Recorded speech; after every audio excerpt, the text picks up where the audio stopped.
당신이 지금까지 만난 모든 사람이 떠나간 이유가 단순한 우연이 아니라 하나님의 계획된 개입이었다면 어떨까요?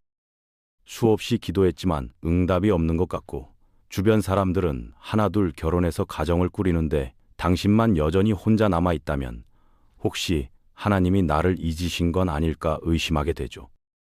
하지만 충격적인 진실은 당신의 독신 상태가 저주가 아니라 보호이고, 거부가 아니라 예비이며, 실패가 아니라 하나님의 완벽한 타이밍 안에서 진행 중인 승리라는 거예요.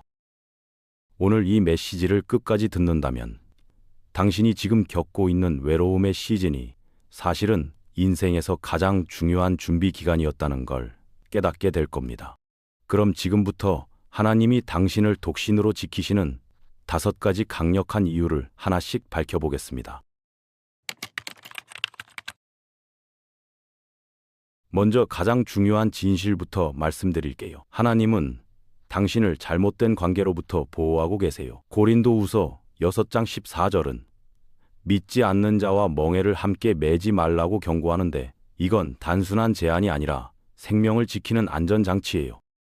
하나님은 잘못된 사람과 엮이는 게 얼마나 위험한지 아시거든요. 관계는 단순한 감정 이상이에요. 영적 계약이고 당신을 운명으로 가속시킬 수도 있지만 파멸로 탈선시킨 수도 있죠. 당신이 잃었다고 생각한 사람들 중 일부는 사실 하나님이 당신을 보호하기 위해 제거하신 사람들이에요. 거절처럼 느껴진 건 사실 방향 전환이었고, 외로움처럼 보인 건 실제로는 하나님의 보존이었던 거죠. 삼손을 생각해 보세요. 그가 들릴라의 무릎에 머리를 눕혔을 때 머리카락만 잃은 게 아니에요. 힘과 시력과 자유와 거의 운명까지 잃었어요. 잘못된 관계 하나가 모든 것을 앗아갈 수 있거든요.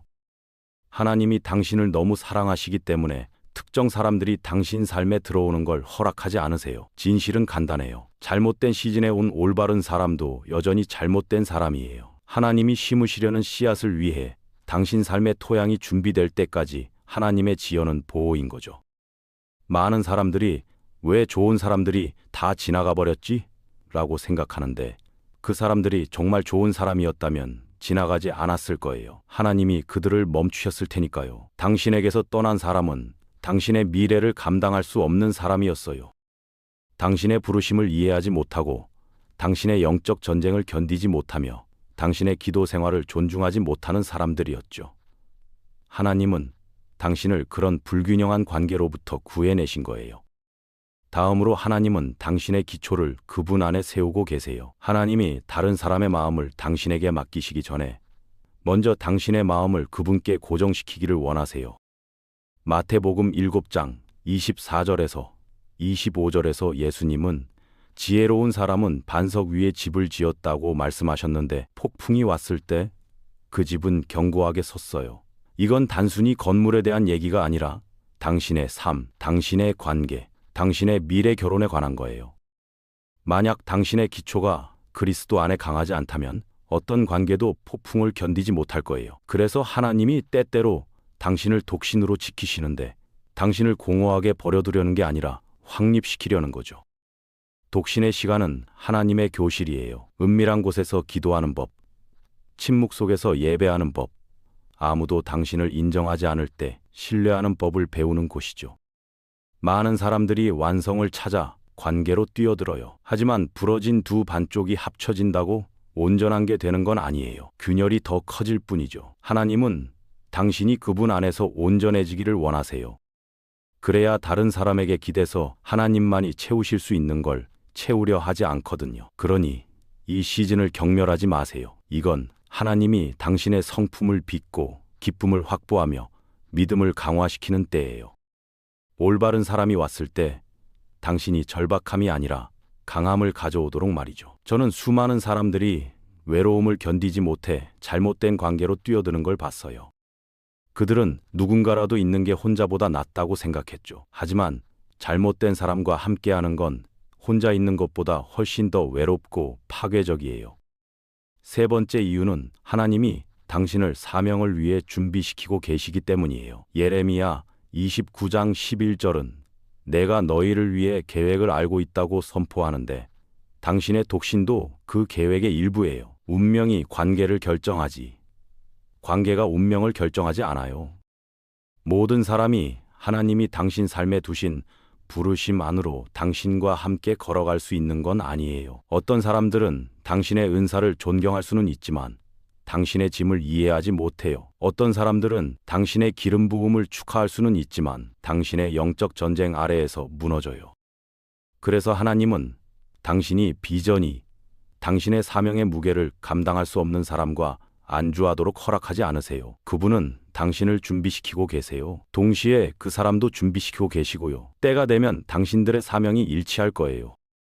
당신의 관계는 편의에 기초하지 않고 계약에 기초할 거죠. 마리아와 요셉처럼 말이에요. 그녀의 사명은 하나님의 아들을 잉태하는 거였고 그의 사명은 그녀를 보호하는 거였어요. 함께 그들의 부르심은 서로를 보완했죠. 이게 신성한 정렬이에요. 많은 사람들이 나는 누구와도 잘 지낼 수 있어 라고 생각하는데 그건 오만이에요. 하나님이 당신을 부르신 곳으로 모든 사람이 갈 수 있는 건 아니거든요. 어떤 사람들은 당신의 꿈을 비웃을 거고 어떤 사람들은 당신의 기도 시간을 방해할 거며 어떤 사람들은 당신의 헌신을 위협으로 느낄 거예요. 그런 사람과 함께하면 당신은 끊임없이 자신을 축소시키고 설명하고 정당화해야 해요. 그게 하나님이 원하시는 삶이 아니에요. 네 번째로 하나님은 당신에게 진정한 동반자의 가치를 가르치고 계세요. 창세기 2장 18절은 사람이 혼자 사는 것이 좋지 않다고 말하는데 동반자는 하나님의 설계였어요.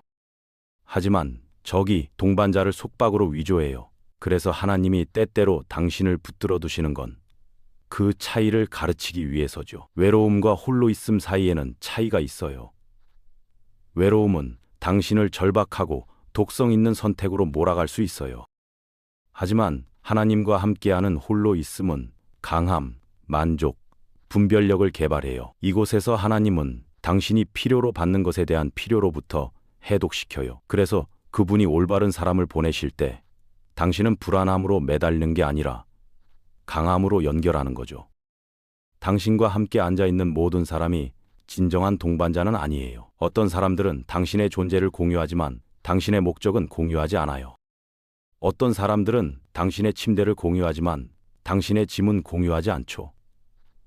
하지만 하나님이 올바른 사람을 보내실 때 그들은 당신 삶에서 하나님의 음성과 경쟁하지 않을 거예요. 오히려 확인할 거죠.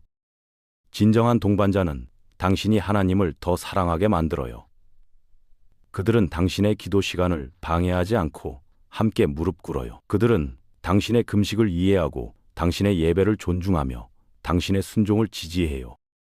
이게 하나님이 기다리게 하시는 이유예요. 당신이 필요를 채워줄 사람이 아니라 사명을 함께할 사람을 분별할 수 있을 때까지요. 많은 관계가 실패하는 이유는 두 사람 다 상처받은 채로 들어왔기 때문이에요. 그들은 치유자를 찾았지만 서로가 여전히 출혈 중이었죠. 그래서 하나님은 당신을 먼저 치유하세요. 상처로부터, 과거로부터, 거절로부터, 두려움으로부터요. 그래야 당신이 치유된 사람으로서 관계에 들어갈 수 있거든요. 마지막으로 하나님은 당신을 그분의 완벽한 타이밍을 위해 보존하고 계세요. 전도서 3장 11절은 하나님이 모든 것을 그때에 아름답게 하셨다고 말하는데 주목하세요. 당신의 때가 아니라 그분의 때예요. 타이밍은 약속 자체만큼이나 중요해요. 당신은 올바른 욕망을 가질 수 있지만 잘못된 시즌에 오면 축복이 아니라 짐이 될 거예요. 여러분 중 일부는 하나님의 침묵이 그분이 당신을 잊으셨다는 뜻이라고 생각해요. 하지만 지연은 거부가 아니에요. 하나님은 가족들을 정렬하고 환경을 준비하며 마음을 성숙시키고 시즌을 조율하고 계세요. 그래서 그게 일어날 때 단순히 결혼만이 아니라 증거가 될 거예요. 하나님이 너무 일찍 주셨다면 그 축복이 당신을 짓눌렀을 거예요. 하지만 그분의 타이밍에는 당신을 짊어질 거죠. 기다리는 건 낭비가 아니에요. 준비예요. 당신이 기다리는 동안 하나님은 당신의 믿음을 빚고 인내를 강화시키며 운명을 정렬하고 계세요. 그리고 그 순간이 오면 너무 갑자기 일어나서 수년간의 기다림이 그분 타이밍의 아름다움에 가려질 거예요. 저는 10년을 기다린 후에 3개월 만에 결혼한 사람들을 알아요. 15년을 기도한 후에 한 번의 만남으로 배우자를 만난 사람들도 알죠. 하나님의 타이밍은 우리 계산과 다르게 작동해요. 그분은 우리가 준비될 때까지 기다리시고 상대방이 준비될 때까지 기다리시며 환경이 준비될 때까지 기다리세요. 그리고 모든 게 제자리에 놓이면 그분은 움직이세요. 너무 빨라서 숨이 막힐 정도로요. 그러니 조급해하지 마세요. 다른 사람의 타임라인과 비교하지 마세요. 하늘의 달력에서 당신은 정확히 예정대로예요. 하나님의 자녀여, 분명히 들으세요. 당신의 독신은 버림이 아니에요. 정렬이에요. 당신은 간과되지 않았어요. 잊혀지지 않았고요. 뒤처지지도 않았어요. 당신은 이 인생 시즌에서 하나님이 당신을 필요로 하시는 정확한 곳에 있어요. 기다림의 시즌은 낭비된 시간이 아니에요. 신성한 시간이죠. 하나님이 당신을 빚고 가지치기 하며 준비시키고 장비를 갖추시는 시간이에요. 그분은 방해물을 제거하고 오래된 상처를 치유하며 분별력을 날카롭게 하고 당신 안에 다음 장을 위해 필요한 강함을 세우고 계세요. 때때로 외로움처럼 느껴지는 건 사실 하나님이 당신을 더 가까이 당기시는 거예요. 때때로 지연처럼 느껴지는 건 사실 하나님의 설계고요. 때때로 거절처럼 느껴지는 건 사실 당신이 마음에 두었던 것보다 훨씬 더 큰 무언가를 향한 방향 전환이에요. 그리고 올바른 때가 오면, 그리고 올 거예요. 하나님은 단순히 파트너만 주시지 않을 거예요. 목적을 가진 파트너를 주실 거예요. 단순히 당신의 손을 잡는 게 아니라 하나님에 대한 경외심으로 당신의 마음을 잡는 사람을요. 당신이 누구인지로 당신을 사랑하는 게 아니라 하나님이 당신을 창조하신 그 사람으로 당신을 사랑하는 사람을요. 기도에서, 비전에서, 부르심에서, 운명에서 당신 옆을 걸어갈 사람을요.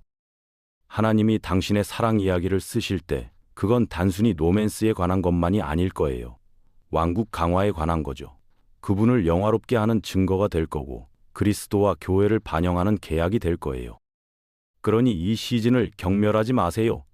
하나님보다 앞서 서두르지 마세요. 당신의 타임라인을 다른 사람의 것과 비교하지 마세요. 하나님이 마침내 약속을 당신 삶에 가져오실 때 그건 너무 아름답고 너무 부인할 수 없고 너무 목적이 있어서 당신은 이 기다림의 시즌을 돌아보며 모든 닫힌 문, 모든 지연, 그리고 응답받지 못한 것 같던 모든 기도에 대해 그분께 감사할 거예요. 왜냐하면 응답받지 못한 게 아니었다는 걸 깨달을 테니까요. 당신이 볼 수 없는 방식으로 응답되고 있었던 거죠. 그러니 오늘 이것을 당신의 선언으로 삼으세요. 나는 하나님의 타이밍을 기다릴 것이다. 당신의 마음이 믿을 때까지 말하세요. 당신의 영이 느낄 때까지 쓰세요. 왜냐하면 당신이 그분을 기다리기로 선택할 때 절대 후회하지 않을 테니까요. 당신의 이야기는 독신으로 끝나지 않아요. 당신의 이야기는 운명으로 펼쳐지고 있어요. 하나님의 타이밍을 신뢰하세요. 왜냐하면 그분이 움직이실 때 그건 측량할 수 없을 만큼 아름다울 테니까요. 당신은 사랑받고 있고 선택받았으며 더 큰 무언가를 위해 보존되고 있어요. 신실하게 머물고 계속 기다리며 신뢰 속에서 계속 걸어가세요. 왜냐하면 하나님이 당신을 위해 가지고 계신 것은 기다릴 가치가 있으니까요.